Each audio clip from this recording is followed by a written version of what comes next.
Guys, it is time for some more Forza Horizon 2, and today I wanted to make another stance build because it's been a while. I've made one stance build and that got quite a few views, and I'm sure you guys wanted to see this because well, someone commented it, so kind of obvious that somebody wanted to see this. So I'm going to stance an R34 today. Now that's something I've never seen done, I've never googled it or anything, so I've got no inspiration at all. And my other R34 is blue, so I'm going with red for this one. Now straight away I could just crush someone's dreams by putting carbon bonnet on here, but I could also make people go, wow, that's so much nicer already, because I love carbon bonnets myself. I absolutely love them. I'm going to change the wing colour to black as well. I would change the rims, but nah, and I could put a tint on it. I'm going to put a tint on it. I don't normally put a tint on it because usually it just blocks out the cockpit view, but I think other than this, it looks absolutely fine on this car. So I've already pretty much upgraded everything. I've maxed it all out completely, all that kind of stuff, other than changing the tyres. I'm actually going to change them to sports. This is actually still going to be a all-wheel drive, because I prefer all-wheel drive. I like the feel. If the car is all-wheel drive, I'll keep it all-wheel drive. And if it's rear-wheel drive, I'll keep it rear-wheel drive, usually. Sometimes I'll swap them, depends what I'm doing. But anyway, what I wanted to do is change the actual rims of the car. It would be cool if you could actually switch between choosing, like, if the front or back is different. That would be cooler. I can't remember what game did that, but I'm sure a game allowed you to choose the front and back different. It might have been GTA San Andreas. I can't remember. Anyway, we're going to look for the normal stance rims. I can't remember the name of them. There we go. There they are. They are the vintage 501s. They look absolutely crazy. I love them. Like I don't normally like a lot of spokes on wheels. Like I'm not really one for stance in person, like in real life. But I mean, it's a game. I can do what I want. I can do what I want. I'm 12 years old now, mama. I'll kind of up the size a little bit because they look a little bit small. But other than that, I quite like that. I quite like that indeed. So once we actually lower it a bit more and actually stance it, then it'll look pretty damn awesome. Now, in my last stance build, we obviously put the toe angle all the way to the right. Now, people were complaining, like, why would you do that? You don't know how to stance, blah, blah, blah. Well, you don't have to do that to stance, no. But I did that because it allows me to drift. And that's what I want to do. I want to drift and have stance. So the camber is actually the stance, and the toe is allowing me to drift a little bit easier. I could drift without it, but it allows me to do it a lot easier with that. And we put that all the way to high. So other than that, all I've really changed is the differential. I've put it to what I normally put it, 75, 70, and 60 towards the rear, because I like the bias to be at the rear, because that's kind of how you get things to slide. So the stance R34 is now complete. She is ready, and she's got the rims, obviously. Now, one thing I've noticed by driving down the road pretty much just now, because it's all-wheel drive, and I've not made a stance all-wheel drive car before, there's something you notice straight away. The car kind of sways a lot. Look, I'm just gonna like let it drive forward and power on, and it's turning. I've never had a car do that before. That's because of the toe angle. Like, it's all-wheel drive, so it's pulling at the front as well. So it's slightly pulling to the side. I've never seen that. It's such a weird thing.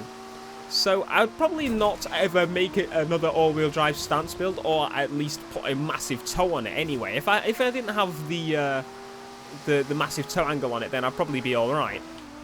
But it does look absolute. Look at that. Absolutely magnificent. It looks better when you actually look at the wheels. When you're looking at the back, it's a bit plain. I think it looks a bit weird without a license plate or any kind of vinyl design on the back. Other than the different coloured spoiler. Oh, shitey Aventador. Why would you do that? But other than that, it looks really, really good. These rims, I'm not one for stance cars massively. I only like, say, I don't know, I like a couple. I don't mind the Civic when that's stance. I don't mind the CRX. Usually low-end cars.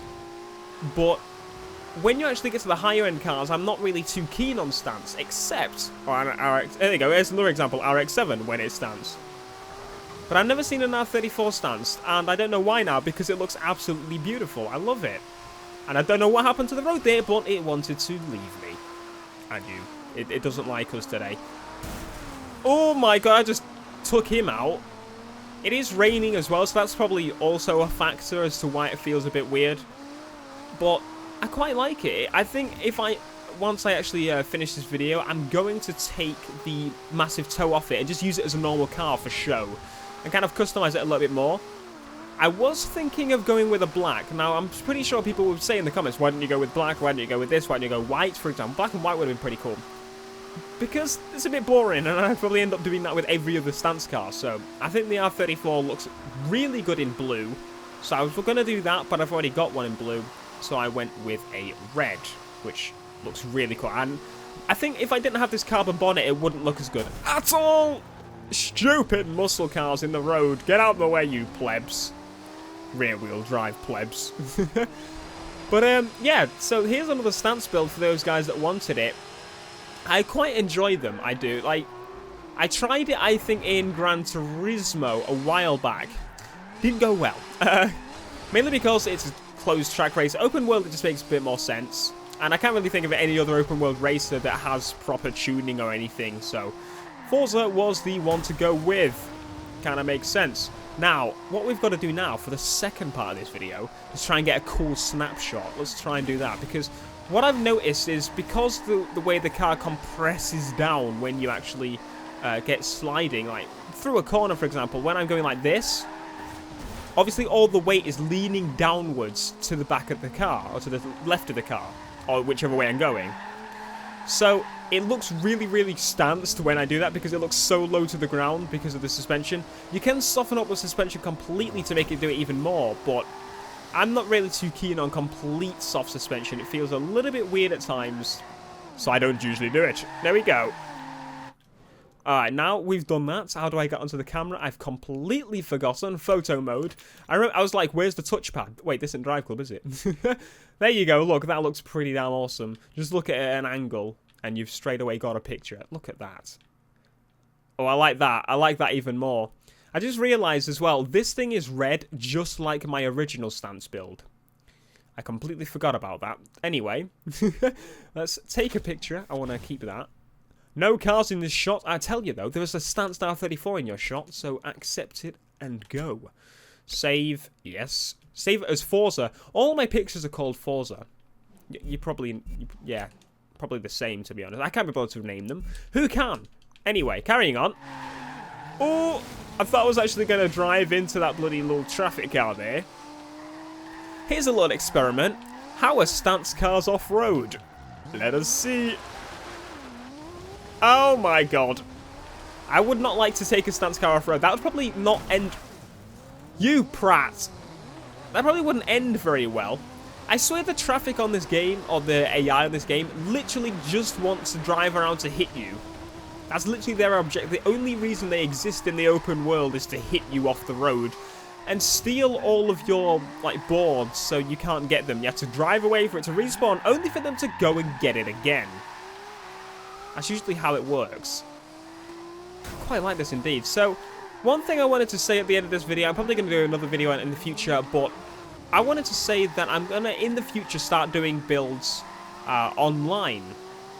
That's mainly my drift builds and kind of normal circuit builds, that sort of thing. So I'm going to tweet when I'm about to go online. And you guys can join through the crew. It'll say that I'm in an open lobby. You can join. And I think that would be pretty cool. It'll kind of add a more community feel to it. Like I've wanted to do for a while, but... I just haven't wanted to add every single person because of limitations. And then when I'm trying to record a video with other people and people join in, it's a little bit annoying because I'm like, it's kind of meant to be a video. It's just 2 people in the lobby. It's a friends-only lobby. And I'm thinking, oh yeah, I've added everyone. So yeah, anyway, I'll see you guys in the next video. Hopefully you did enjoy this build. If you've got any other builds you want to see me do, let me know down in the comments. And I'll do my best. Until next time, guys. Peace.